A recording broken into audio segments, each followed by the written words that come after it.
was 1859. 3 months after Charles Darwin published his book On the Origin of Species, American promoter P.T. Barnum unveiled a new attraction at his popular museum in New York City. It featured what was described as the "What is it?" or man monkey.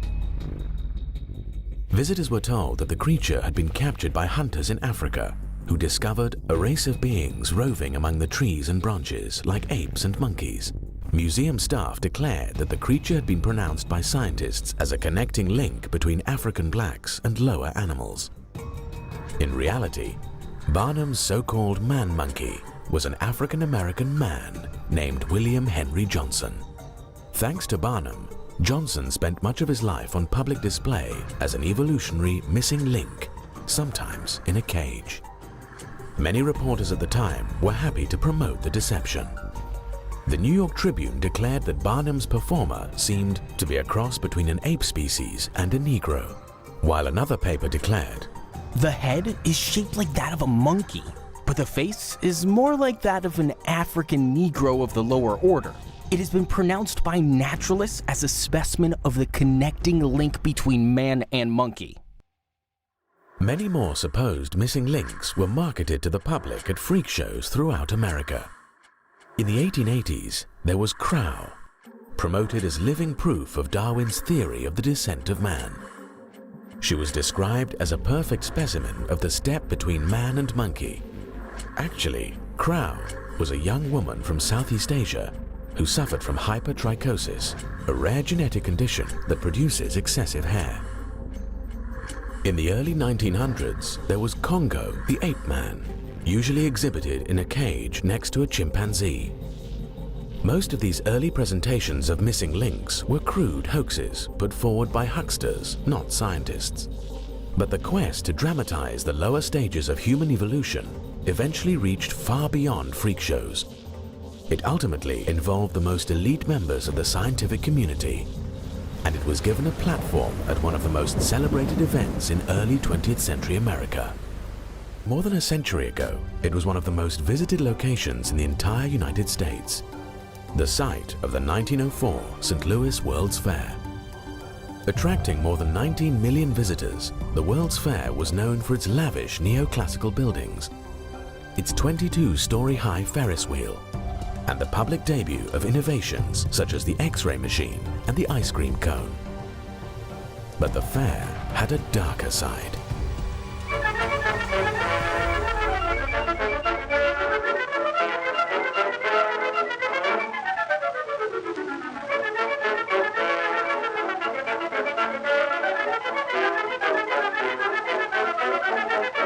Organizers imported thousands of indigenous peoples from around the world to be put on public display in what was essentially a giant human zoo.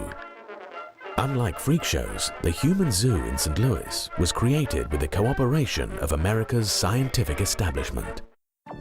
The man behind the human zoo was anthropologist William McGee. One of the nation's leading scientists, McGee had already served as acting president of the American Association for the Advancement of Science. In 1903, he was asked to head the anthropology department for the World's Fair. McGee had grand plans of presenting the story of human evolution by displaying representatives of what he considered lower stages of the human race. McGee's plans reflected the ideas of mainstream anthropology of the time. Like many scientists of his day, McGee drew inspiration for his ideas on human development from Darwin's theory that humans had evolved from ape-like ancestors. As biological inferiors. His impact created a bandwagon effect on many scholars on both sides of the Atlantic. Africans were demeaned with terms like savages and compared to animals. Admittedly, some of these comparisons were used before Darwin, but after Darwin, they increasingly took on the authority of science. Darwin argued that the break in evolutionary history between apes and men came between Africans and Australian Aborigines and gorillas. In other words, he thought blacks were the closest humans to apes. German scientist Ernst Haeckel helped popularize the idea. And in fact, he had a graphic of the history of human evolution that, in very pointed terms, really embedded a racist view of human evolution. You had the Teutonic male on the top, the sort of the Germanic male, and then at the bottom you had some creatures that looked partly like apes, partly like Jews. He was also anti-Semitic. And in the middle, you had the transition from the ape-like creatures to the first human creatures. The ape-like creatures look pretty much like they're African. The highest Teutonic male and the first human being that was just one step above the apes, between the lowest human being and the highest ape. At the St. Louis World Fair, William McGee expressed a similar view, arguing that scientists had now shown the structure of the lowest humans more nearly resembles that of the highest ape-like animals than that of the highest humans. Like other scientists of the era, McGee saw primitive non-white peoples as living evidence of man's evolutionary history. The savage stands strikingly close to subhuman species in every aspect of mentality, as well as in bodily habits and bodily structure. McGee was determined to use primitive peoples at the fair to dramatize for the public the different stages of human evolution, beginning with races he considered lowest on the evolutionary scale. McGee arranged for native peoples to be put on display in villages designed to recreate their native habitats. These villages were enclosed by fences, making them truly seem like human zoos. More than 4 million fairgoers reportedly visited these anthropological displays, eagerly staring at and poking at the indigenous peoples in their enclosures. Adding to the indignities, native peoples were pressured to participate in a series of athletic contests designed to show they were biologically inferior to whites. Those on display were also subjected to experiments in a special laboratory set up by the fair's anthropology department. Directed by a psychology professor from Columbia University, the lab conducted tests to measure native people's intelligence and physical features, and even their threshold for pain. Some scientists came to the fair with more gruesome plans. Alish Hrdlicka was an anthropologist at the Smithsonian. He came to St. Louis hunting for dead bodies. Hrdlicka was obsessed with analyzing the brains of other races to gain insight into human evolution. He went on to assemble a collection of hundreds of embalmed human brains, many of them still stored by the Smithsonian. Hrdlicka extracted a promise from doctors in St. Louis to hand over the brains of any of the natives who might die while on display at the fair. Native peoples were brought to the St. Louis Exposition from the far corners of the globe. From Japan came representatives of the Ainu people. Patagonians came from South America. Igorots and Negritos came from the Philippines. Both were thought by scientists of the time to be near the bottom of the evolutionary ladder for humans. The Negritos were even marketed at the fair as another missing link between humans and apes. But perhaps the most exotic people group brought to St. Louis for public display were pygmies from the African Congo.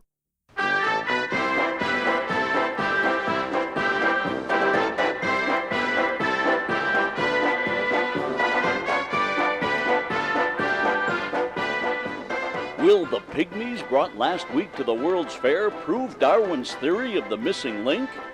Will a study of the little black children of the African jungles shed light on the theory evolved by Darwin as regards the evolution of the human race?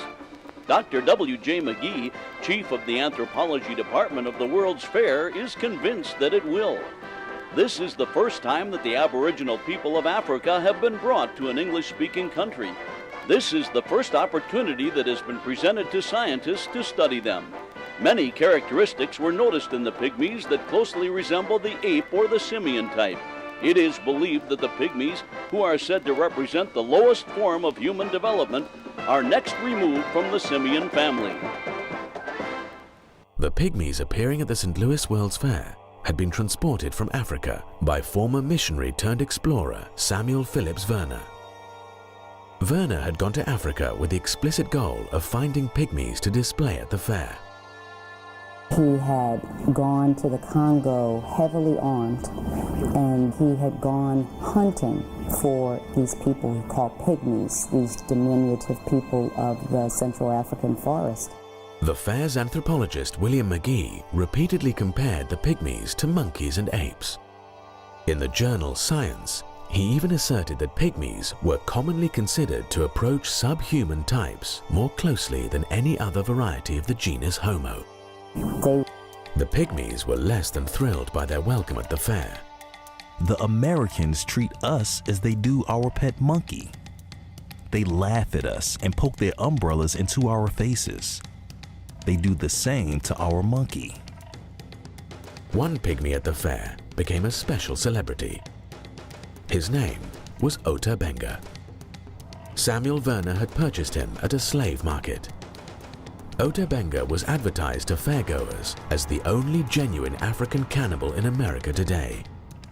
For a nickel, he would display his pointed teeth that supposedly enabled him to eat human flesh. At the end of the fair, the pygmies returned to Africa with Samuel Werner. But in 1906, Werner brought Ota Benga back to America. It would prove a fateful choice. Samuel Werner returned from Africa to New York City on July the 30th, 1906, arriving on the SS Armenian from Liverpool.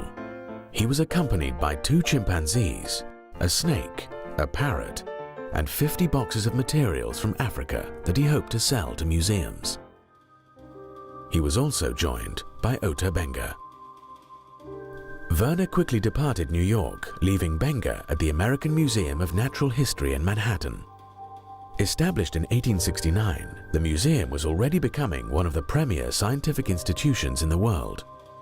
Ota Benga was largely left free to wander the museum's exhibit halls. When Samuel Werner eventually returned to New York, he was fighting off creditors, and the museum wanted him to find new lodgings for Ota Benga. So Werner worked out an agreement to move Ota Benga to the New York Zoological Park, otherwise known as the Bronx Zoo. Spread over more than 260 acres, the Bronx Zoo had been envisioned by its founders as the largest zoo in the world and the grandest zoological establishment on Earth. The zoo was directed by William Temple Hornaday. A noted zoologist, Hornaday formerly worked at the Smithsonian, and he had already founded the National Zoo in Washington, D.C. Overseeing Hornaday was an executive committee chaired by Henry Fairfield Osborn, a distinguished professor at Columbia University. Hornaday and Osborn had dreams of exhibiting more than just animals at their new zoo. Both wanted to install Native Americans on zoo grounds, with Osborn promising that one day the Indian and his teepee would take their place next to the zoological park's buffalo. Now they had their chance to put their first human on display. Hornaday quickly agreed to purchase one of Werner's chimpanzees and to house both the chimp and Ota Benga at the zoo. Hornaday planned to exhibit the pygmy and the chimpanzee together in a cage in the zoo's monkey house. Ota Benga went on display in the monkey house on Saturday, September the 8th, 1906. The next day, a sign was placed on the cage explaining the new exhibit. The African Pygmy, Ota Benga. Age 23 years. Height 4 feet 11 inches. Weight 103 pounds. Brought from the Kasai River, Congo Free State. Exhibited each afternoon during September. Thousands of New Yorkers came to stare and laugh and debate the meaning of the display. Is it a man? Some of them wondered. Newspaper coverage brought even more people, and in just a few weeks, the zoo drew nearly 250,000 visitors. But the notoriety also brought controversy. New York's clergy, in particular, were horrified at what they saw as a dehumanizing spectacle. First to speak out was the Reverend Robert Stewart MacArthur, pastor of the city's Calvary Baptist Church, one of the largest Baptist congregations in America. The person responsible for this exhibition degrades himself as much as he does the African. Instead of making a beast of this little fellow, he should be put in school. Ministers from New York's African American community soon organized a protest committee. After visiting the zoo and seeing Benga for themselves, they were horrified. They thought it was outrageous. They clearly saw a human being who appeared to be afraid, who was being heckled and jeered at and things thrown at him, and he was being, debated. The ministers demanded that Ota Benga be taken off display and be offered an education. James H. Gordon, superintendent of the Howard Colored Orphan Asylum in Brooklyn, appealed to the zoo to end the spectacle. Also denounced the way the young African was being used as a prop to prove Darwinian evolution. Samuel Werner tried to deflect the criticism, denying that he put Ota Benga on display to show that he was somehow subhuman. If Ota Benga is in a cage, he is only there to look after the animals. Zoo director Hornaday meanwhile declared that the black minister's protest was ridiculous, but the leaders of the New York Zoological Society were pleased by the display. Henry Fairfield Osborne even congratulated Hornaday for the excellent press coverage, commenting that Benga is certainly making his way successfully as a sensation. Spurned by Hornaday, the African-American ministers decided to appeal to George McClellan Jr., the Democratic mayor of New York. McClellan was the son of the controversial general during the Civil War who had tried to unseat Abraham Lincoln in the presidential election of 1864. The elder McClellan openly confessed that he was prejudiced in favor of the white race and said that he couldn't learn to like the odor of either billy goats or Negroes. The younger McClellan now refused to even meet with the African-American ministers, sending out an assistant with a dismissive note referring them to the New York Zoological Society. The ministers then went to see Madison Grant, the Zoological Society's secretary. Grant was a prominent member of New York Society. A graduate of Yale, he received a law degree from Columbia. He was also a trustee of the American Museum of Natural History, a counselor of the American Geographical Society, and a founder of the Bronx Zoo. It would have been hard for the ministers to find someone less sympathetic. Grant was an open racist who thought blacks were an inferior race and regarded those who had parents of different races as mongrels. Within a decade, he would write The Passing of the Great Race, a book which championed Nordic supremacy and keeping blacks subservient to whites. The book was reportedly praised by Adolf Hitler as his Bible.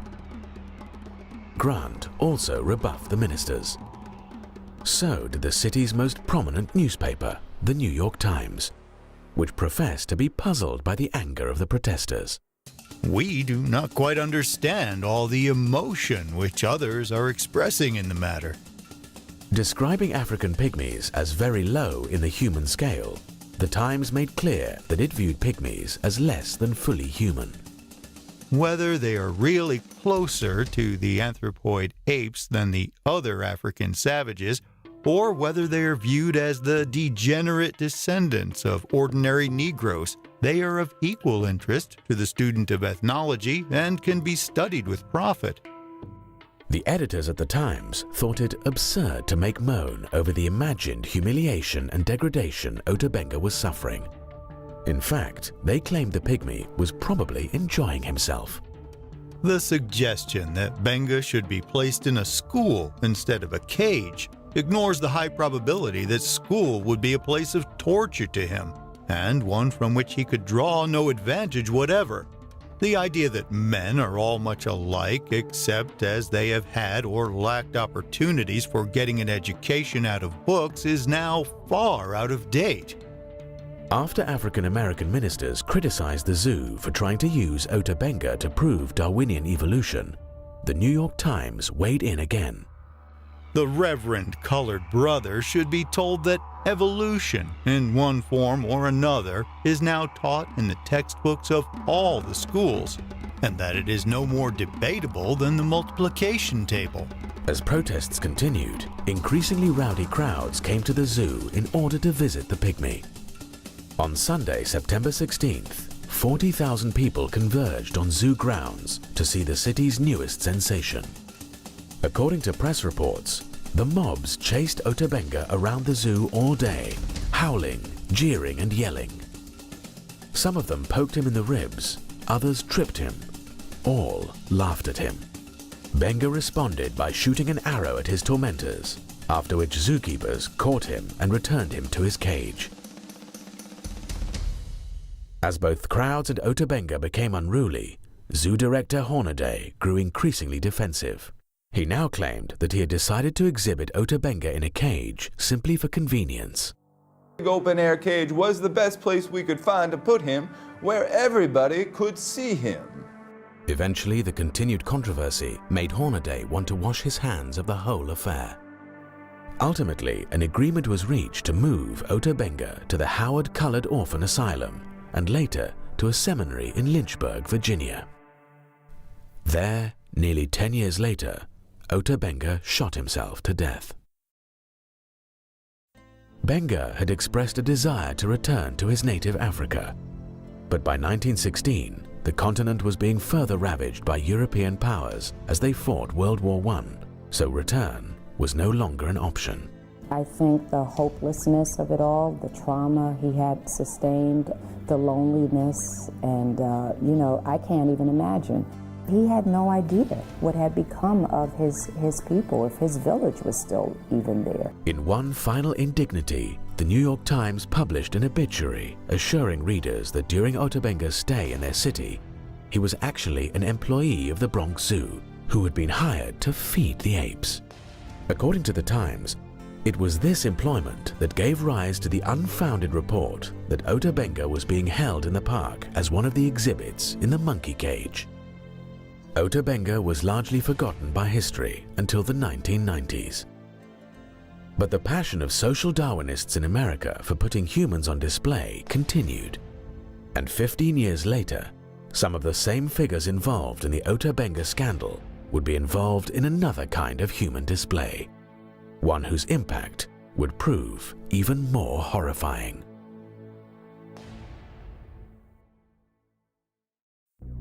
In September of 1921, leading scientists from around the globe gathered at the American Museum of Natural History in New York City for the Second International Congress of Eugenics.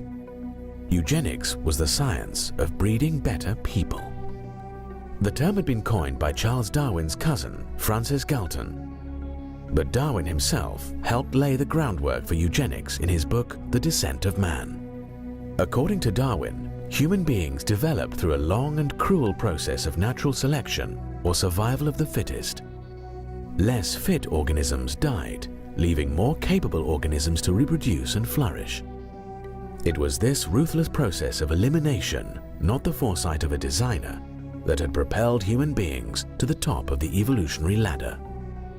But Darwin worried that modern society was now doing its best to undermine natural selection. We civilized men do our utmost to check the process of elimination. We build asylums for the imbecile, the maimed and the sick. We institute poor laws, and our medical men exert their utmost skill to save the life of everyone to the last moment. There is reason to believe that vaccination has preserved thousands who, from a weak constitution, would formerly have succumbed to smallpox. No one who has attended to the breeding of domestic animals would doubt that this must be highly injurious to the race of man. Hardly anyone is so ignorant as to allow his worst animals to breed. A kindly man, Darwin was troubled by the implications of his theory for society.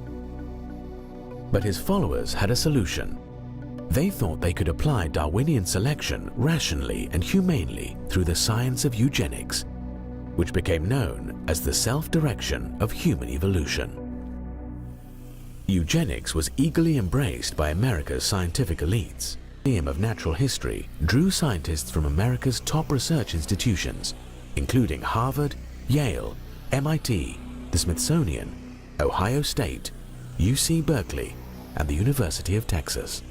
Participants included inventor Alexander Graham Bell and Charles Darwin's own son, Leonard, who lashed out at the threat biological defectives posed to modern society.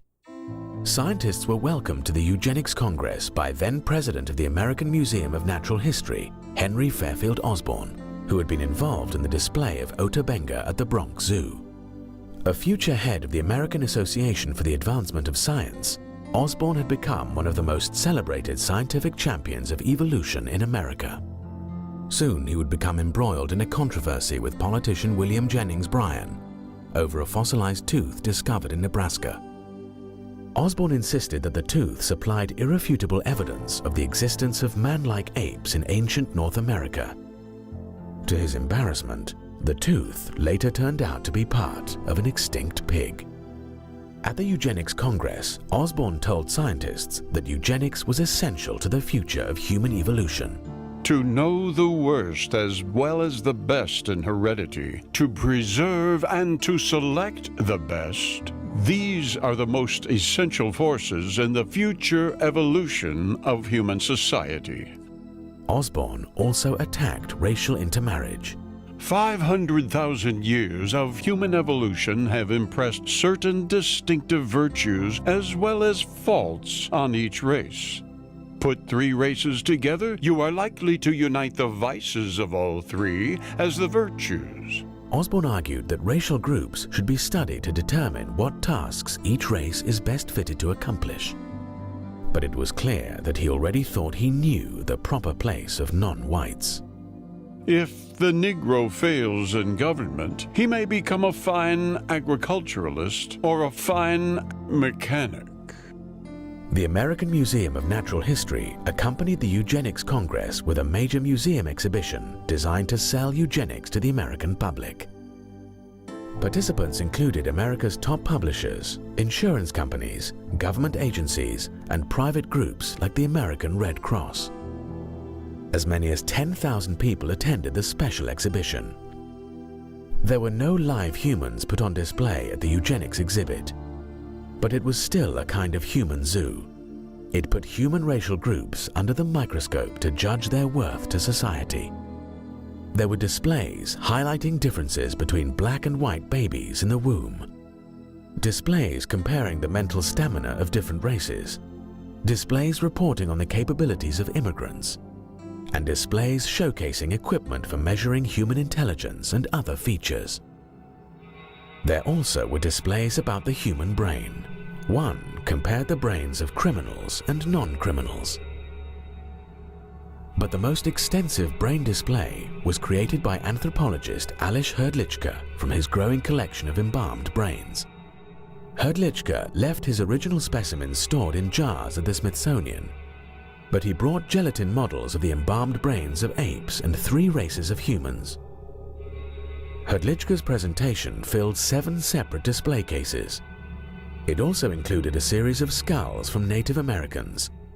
The skulls purported to show that Native American brains revealed primitive features from earlier stages of evolution. In the midst of more sophisticated displays were cruder exhibits featuring the blatantly racist books of Madison Grant and Lothrop Stoddart.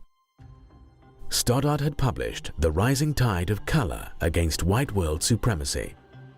Stoddart claimed that whites were in danger of being overrun by the colored races of the world, and he argued that immigration from what he called lower human types had to be rigorously curtailed. He viewed immigrants and people of non-white races as a drag on the human race.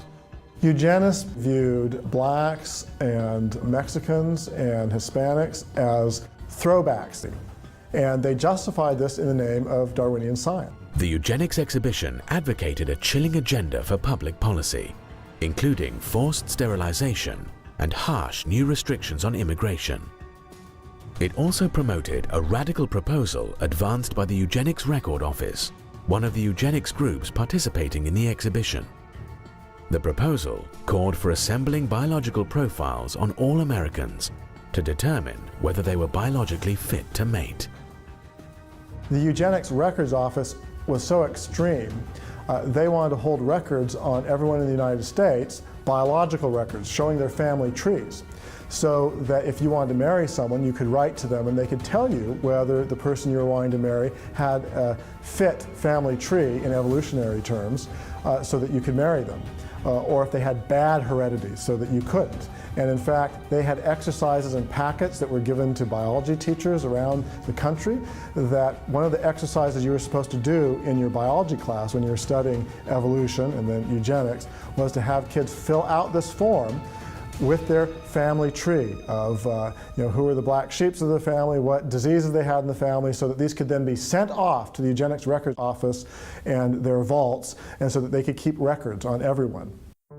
The American Museum of Natural History, later called the Eugenics Congress of 1921, perhaps the most important scientific meeting ever held in the museum.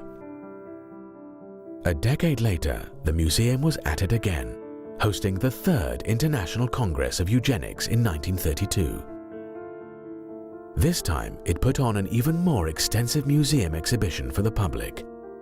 At the entrance to the exhibit hall were placed the busts of two men accredited as the founding fathers of eugenics, Francis Galton and Charles Darwin. Although some scientists raised concerns about eugenics, probably the strongest opposition to the movement came from traditional religion. Were Christians, Protestants, Baptists, Catholics who understood the value of every human being. That's not only a Christian value, When Nebraska's legislature passed a forced sterilization bill in 1913, Governor John Moorhead, a Presbyterian, vetoed it. Moorhead argued that the legislation not only violated the state's Bill of Rights, it also offended a higher law.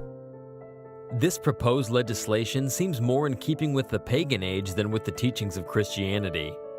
Man is more than an animal. While many modernist clergy supported eugenics, theologically conservative religious figures were much more skeptical. American evangelical William Jennings Bryan, for example, denounced eugenics as an impossible system for scientific breeding under which a few supposedly superior intellects, self-appointed, would direct the mating and the movements of the mass of mankind. But the most consistent opposition to eugenics came from Roman Catholics. In 1930, Pope Pius XI strongly condemned forced sterilization for eugenics in one of his encyclicals. The Pope criticized eugenists for asking the government to assume a power which it can never legitimately possess. is the intrinsic dignity of every human being. In other words, people are valuable simply as creatures made in the image and likeness of God. They're not valuable merely because they have economic value or they're productive or they're smart. They have value in and of themselves as spiritual creatures made in God's image through either passive or active means to favor particular ethnic groups over others. Across America, Catholic clergy actively resisted the eugenics crusade. In Louisiana, the Catholic Church played a key role in preventing the passage of a sterilization law. Catholic opposition to eugenics was so pronounced that some eugenics groups targeted the Catholic Church for attacks. The Human Betterment Foundation in California was dedicated to promoting eugenics through forced sterilization. Its president, E.S. Gosney, lashed out at Catholic efforts to block sterilization laws. Every legislature considering a sterilization bill in the United States is visited by representatives of the bishop or archbishop who lay down the law of Rome to those willing to accept it. The henchmen are prompt to fall in line. Gosney suggested that the Catholic Church should be asked to pay for Catholics who aren't sterilized. If Catholics do not want their feeble-minded communicants sterilized, it would seem more logical to ask them, as Hitler has done in Germany, to keep these feeble-minded segregated at their own expense, in order that the American Commonwealth may be subjected to no unnecessary damage from the presence of a great body of defectives, who increase the amount of human misery, contribute largely to the ranks of the delinquent and criminal, augment the tax burdens, diminish the efficiency of industry, and dilute the quality of American citizenship. Despite opposition from Catholics and others, the American eugenics movement continued to flourish in the years leading up to World War II. The eugenics movement eventually led to the forced sterilization of more than 60,000 people in America. Compulsory sterilization in the name of eugenics was ultimately upheld by the United States Supreme Court in a decision that declared, 3 generations of imbeciles are enough. many of those sterilized would not be considered mentally handicapped today.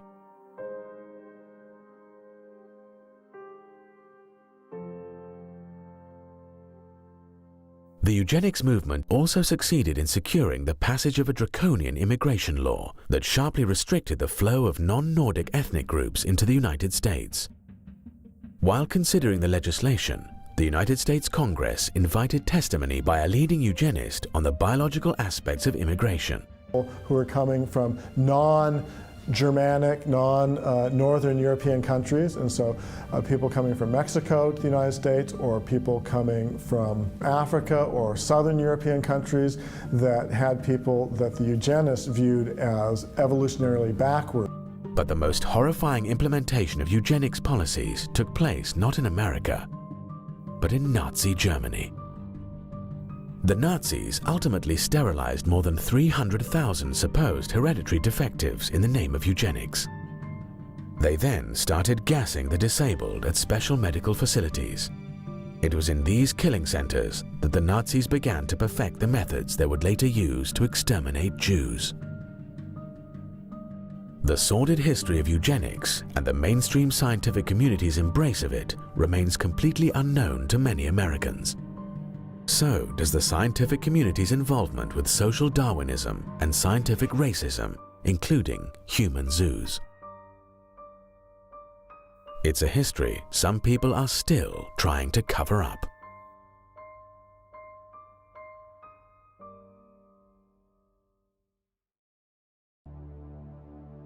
Geneticist James Watson won the Nobel Prize for co-discovering the structure of DNA.